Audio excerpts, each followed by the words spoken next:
পালক এবং পনিরের এই রেসিপিটি হবে না এটা হতেই পারে না। তাই শীত চলে যাওয়ার আগে অবশ্যই এই রেসিপিটি বাড়িতে চটজলদি বানিয়ে ফেলো আর সবাইকে খুশি করে দাও। নমস্কার বন্ধুরা, মিষ্টি মন চ্যানেলে সবাইকে সুস্বাগত।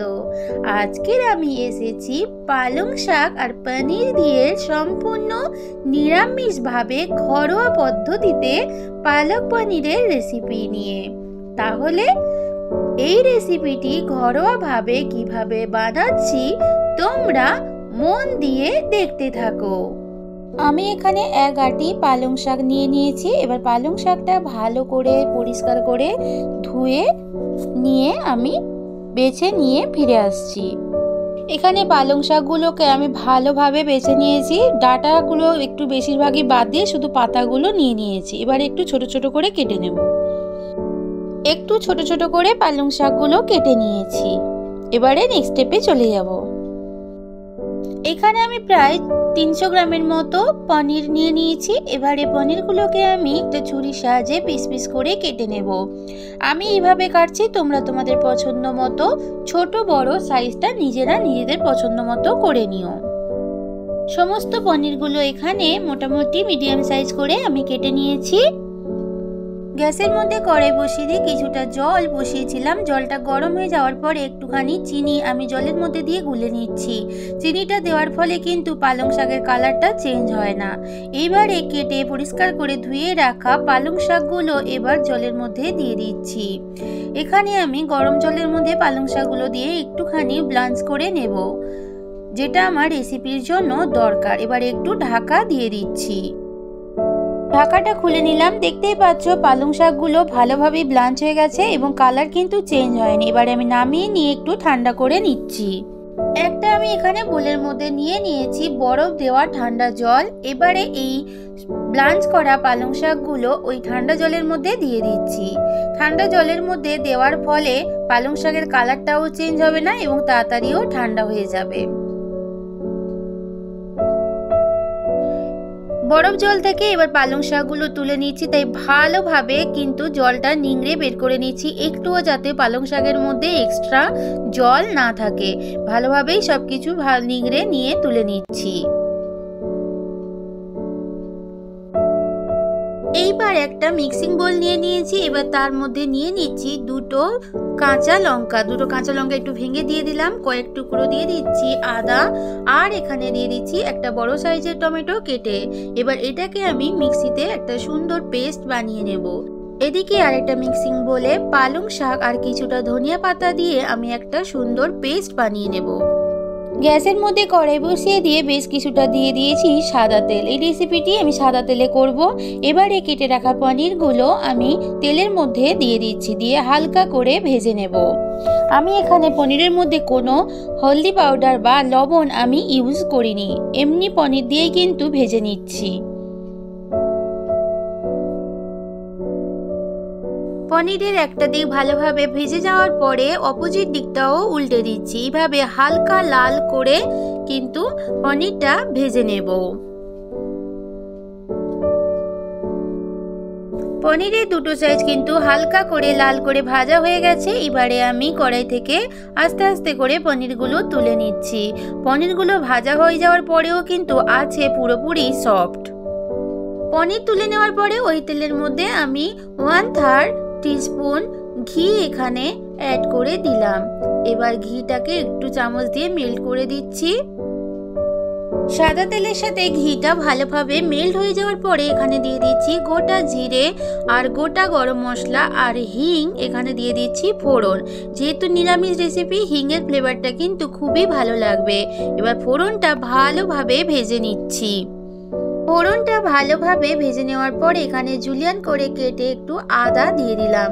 এই রেসিপিতে আদার এই ফ্লেভারটা কিন্তু খুবই ভালো লাগে।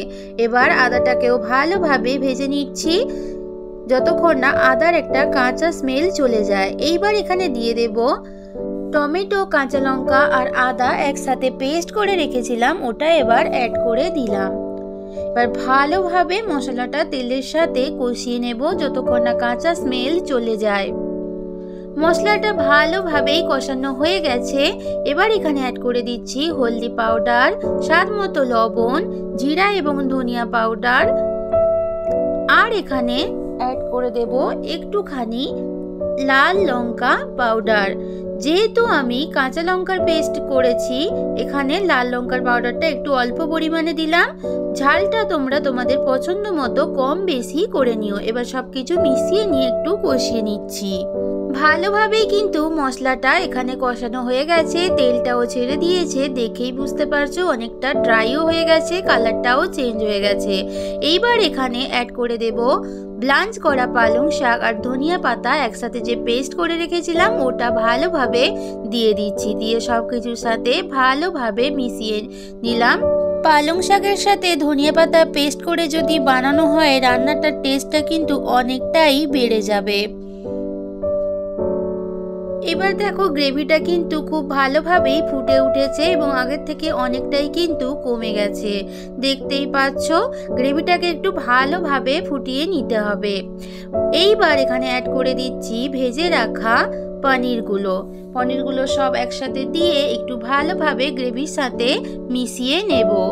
এই রেসিপিটি এতটাই টেস্টি হয় যে গরম গরম রুটি, পরোটা, ফ্রাইড রাইস এমনকি লুচির সাথেও কিন্তু জাস্ট জমে যাবে। যে কোনো নিরামিষ দিনে এইভাবে বাড়িতে বানিয়ে ফেলতেই পারো। এখানে আমি অ্যাড করে দিলাম একটু গরম মশলা পাউডার আর একটু চিনি। মিষ্টির ফ্লেভারটা একটু দিলে কিন্তু ভালো লাগে। সবশেষে এখানে আমি দিয়ে দিচ্ছি একটুখানি সর দেওয়া দুধ। তোমরা চাইলে ফ্রেশ ক্রিম ইউজ করতে পারো।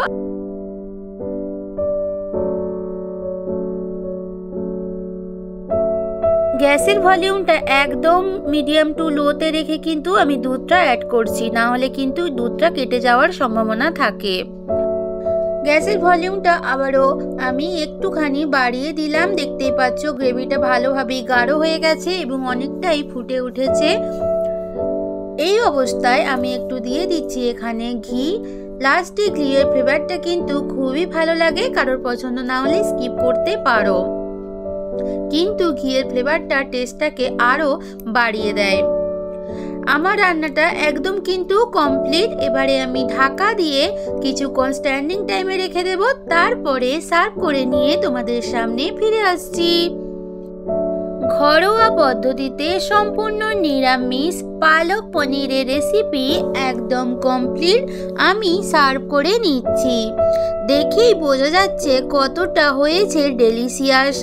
গরম গরম লুচি, পরোটা, রুটি এমনকি ফ্রাইড রাইস পোলাওর সাথে কিন্তু জাস্ট জমে যাবে। যারা পালং শাক খায় না তারাও কিন্তু চেটে পুটে খেয়ে নেবে। আমার আজকের এই রেসিপি যদি ভালো লাগে অবশ্যই একটা লাইক করো, সুন্দর কমেন্ট করে জানিও তোমাদের কেমন লাগলো। আমার চ্যানেলের নতুন এবং পুরনো বন্ধু সবাইকে পাশে থাকার অনুরোধ জানিয়ে আজকের মতো তোমাদের থেকে বিদায় নিচ্ছি। ফিরে আসবো নতুন কোনো এক রেসিপির সাথে। ততক্ষণ সবাই ভালো থেকো, সুস্থ থেকো, সব সময় হাসতে থেকো। টাটা।